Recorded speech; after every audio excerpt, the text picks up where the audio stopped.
Selamat sejahtera kepada ahli-ahli panel yang dihormati.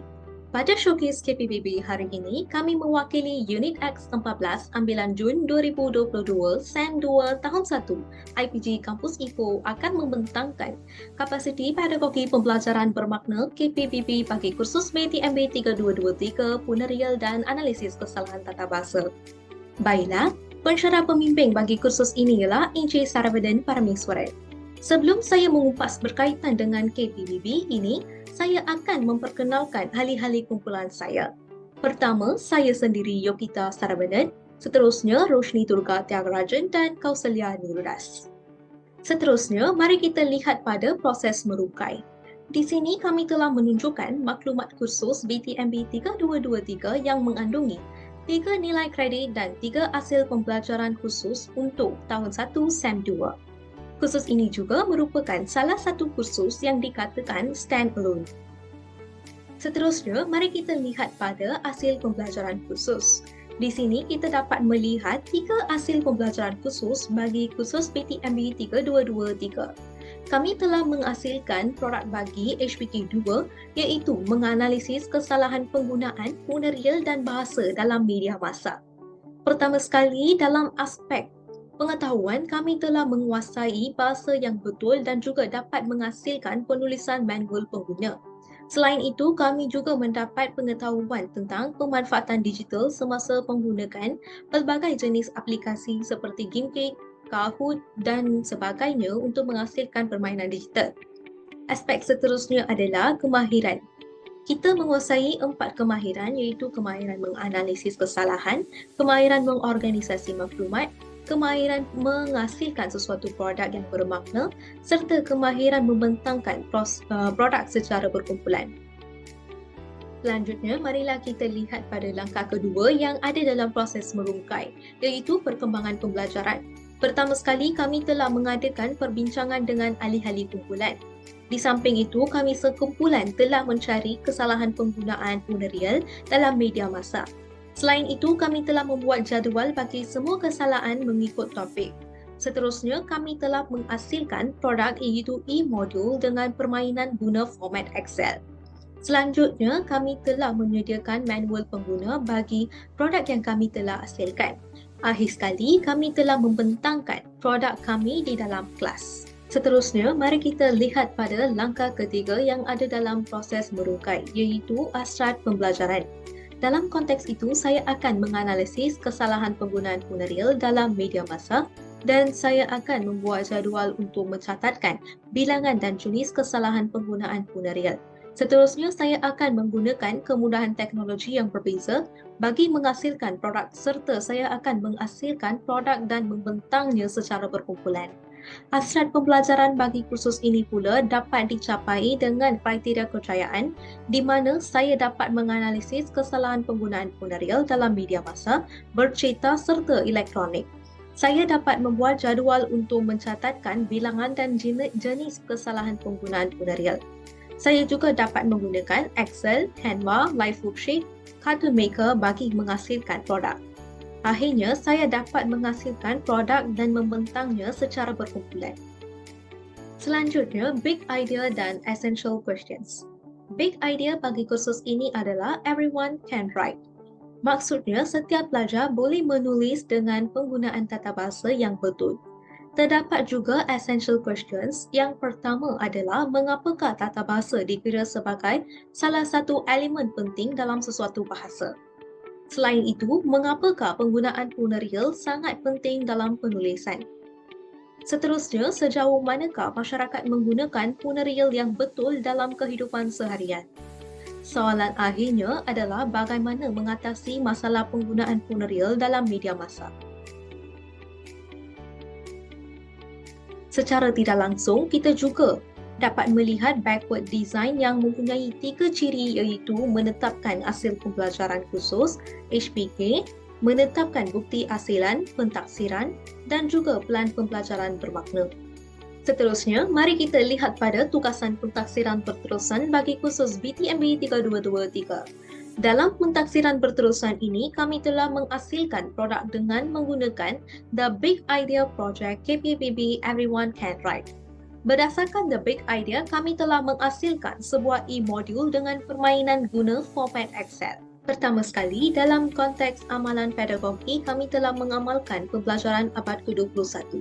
Hal ini sedemikian kerana kebanyakan masa kami ditugaskan untuk membuat pembelajaran kooperatif di mana kami akan berbincang secara berkumpulan mengenai ilmu yang kami ada tentang tata bahasa pengeria. Bukan itu sahaja, pensyarah juga menjalankan pembelajaran menggunakan pelbagai teknologi yang meningkat minat siswa-siswi untuk belajar. Seterusnya, pensyarah juga memuatnai nota-nota tambahan mengenai tata bahasa dalam Google Classroom. Hal ini dapat memupur pembelajaran berpusatkan murid. Model kedua adalah persekitaran pembelajaran. Kami telah menghasilkan manual pengguna produk ini di perpustakaan. Selain itu, kami sekumpulan juga telah mengadakan perbincangan kumpulan secara atas talian dengan menggunakan Google Meet. Di samping itu, kami juga telah membuat perbincangan kumpulan secara bersemuka di kawasan asrama untuk membincangkan penghasilan produk secara mendalam. Model seterusnya merupakan rakan pembelajaran. Kami sekelas telah melibatkan diri dalam International Conference Meet tentang funeral yang diadakan secara atas talian. Selepas itu, kami telah mendapat bantuan daripada rakan sekelas. Sebagai contohnya, kami belajar kemahiran daripada rakan sekelas tentang penggunaan aplikasi Microsoft Excel. Dalam pada itu, kami telah membuat perbincangan dengan bekas siswa-siswi IPGKI agar mendapat tahu kesalahan penggunaan funeral yang sering dilakukan oleh murid sekolah rendah. Model akhirnya adalah pemanfaatan digital. Kami telah menggunakan pelbagai sumber digital sepanjang penghasilan produk ini. Pertama sekali, kami telah menggunakan aplikasi YouTube untuk mengetahui jenis-jenis kesalahan penggunaan funeral yang lazim dibuat. Keduanya adalah aplikasi WhatsApp dan Telegram yang merupakan salah satu wahana bagi ahli kumpulan untuk berkongsi maklumat antara satu sama lain. Selanjutnya, kami telah menggunakan Microsoft Excel bagi membuat permainan tersebut. Lebih-lebih lagi, kami telah menggunakan Flip HTML5 untuk menjadikan e-modul sebagai flipbook. Akhirnya, kami juga menggunakan Live Worksheet dan Google Form untuk menghasilkan aktiviti pengukuhan dalam e-modul. Seterusnya, terdapat juga 3 model pembelajaran murid iaitu perhubungan, belajar cara belajar dan aspirasi. Pertama sekali, perhubungan ini akan mengukur pembelajaran yang bersifat interaktif. Hal ini demikian kerana kami sering membuat sumbangsaran sesama rakan sekelas. Selain itu, kami juga mengongsikan pendapat sesama pensyarah dan bekas pelajar IPG serta memberi refleksi tentang pembelajaran dalam kelas. Perhubungan ini dapat membuatkan kami membina pengetahuan baru mengenai tata bahasa. Model seterusnya adalah belajar cara belajar. Dengan ini, kami telah mendapatkan maklumat daripada pelbagai sumber iaitu rakan pembelajaran seperti tutorial, Google Classroom, International Conference dan juga aplikasi-aplikasi seperti YouTube, TikTok dan Instagram. Pembelajaran ini berpusatkan pelajar di mana pelajar membina kemahiran dan pengetahuan secara efektif. Aspirasi merupakan model terakhir. Hal ini dapat memenuhi sasaran dalam pembelajaran. Jelaslah bahawa pelajar dapat melibatkan diri dalam sesi PDP secara aktif. Tambahan pula, pelajar dapat memberikan pelbagai pendapat semasa PDP serta mereka boleh membuat penilaian kendiri agar membolehkan pelajar mengukur kekuatan dan kelemahan dalam penguasaan tata bahasa pengeria secara individu. Seterusnya, mari kita lihat pada hasrat mencapai kompetensi 6C. Pertamanya, komunikasi, pembentangan tutorial, sesi soal jawab bersama pensyarah khusus serta sesi mini perbincangan dalam kuliah telah meningkatkan komunikasi antara siswa-siswi dengan pensyarah. Sementara itu, kompetensi kedua ialah kreativiti, di mana siswa-siswi dapat menghasilkan idea-idea baru untuk pembuatan produk yang unik serta boleh juga menggunakan aplikasi yang berbeza sepanjang sesi PDP bagi menghasilkan permainan digital.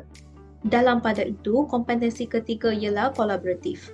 Pelajar berkolaborasi dengan ahli kumpulan, rakan sekelas, pensyarah khusus, penceramah, bekas pelajar IPG bagi meningkatkan kemahiran interpersonal dan sosial.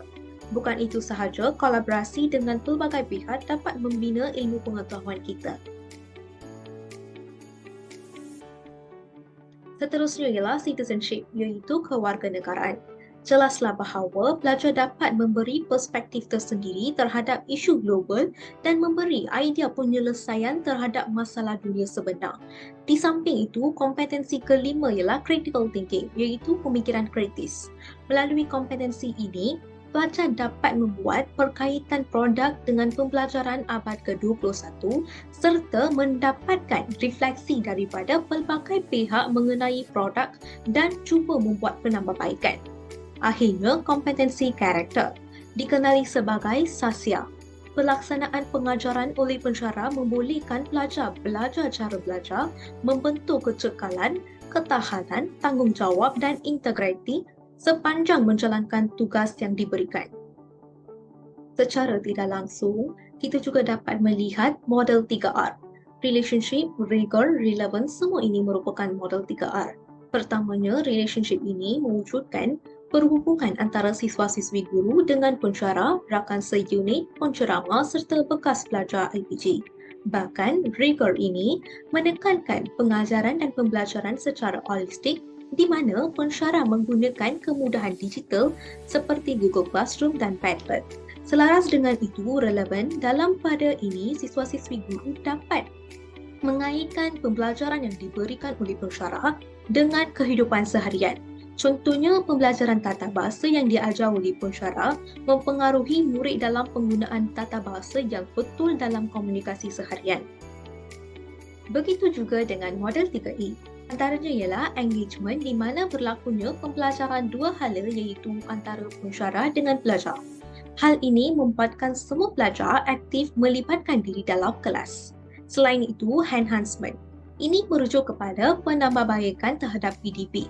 Contohnya, penggunaan aplikasi seperti GameKit, Kahoot, Padlet dan WordWall dalam sesi PDP dapat meningkatkan kualiti PDP serta minat siswa-siswi untuk belajar.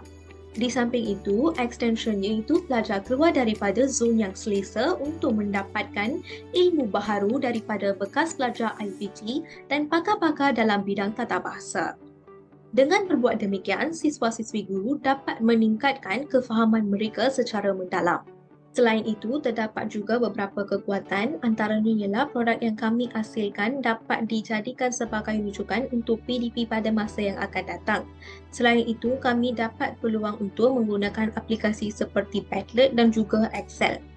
Selain itu, penghasilan produk ini juga dapat meningkatkan kualiti PDP kerana kita membuat analisis daripada pelbagai sumber untuk mendapatkan banyak jenis kesalahan penggunaan penerial.